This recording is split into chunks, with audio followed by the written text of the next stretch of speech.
Kerusakan jalan lintas timur Palembang Betung kian hari kian parah, bahkan makin menyulitkan pengendara. Tak jarang truk tersangkut di dalam lubang sehingga menimbulkan kemacetan.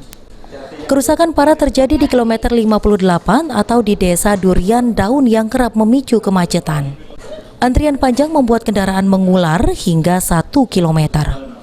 Akibat kendaraan yang harus bergantian melewati jalan yang rusak. Lokasi jalan rusak sendiri berada di lengkungan sehingga saat hujan sering terdapat genangan air yang membuat kerusakan jalan semakin cepat. Untuk mengurangi antrian panjang kendaraan, Satlantas Polres Banyuasin telah menurunkan petugas di lokasi tersebut.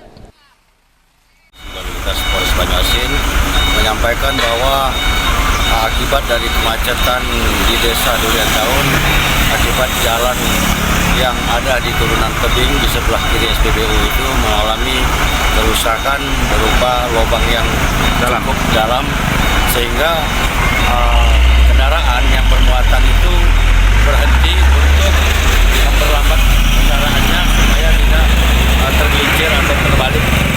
Saya rasa itu yang menjadi penyebab daripada kemacetan yang terjadi pada sore hari ini. Volume kendaraan memang meningkat nanti. Pemerintah pusat sendiri telah menganggarkan setidaknya 155 miliar rupiah untuk perbaikan jalan lintas timur Sumatera Palembang Jambi sepanjang 55 km. Saat ini proses perbaikan jalan sendiri baru dilakukan di kilometer 18 Jalintim. Sulaiman, PAL TV.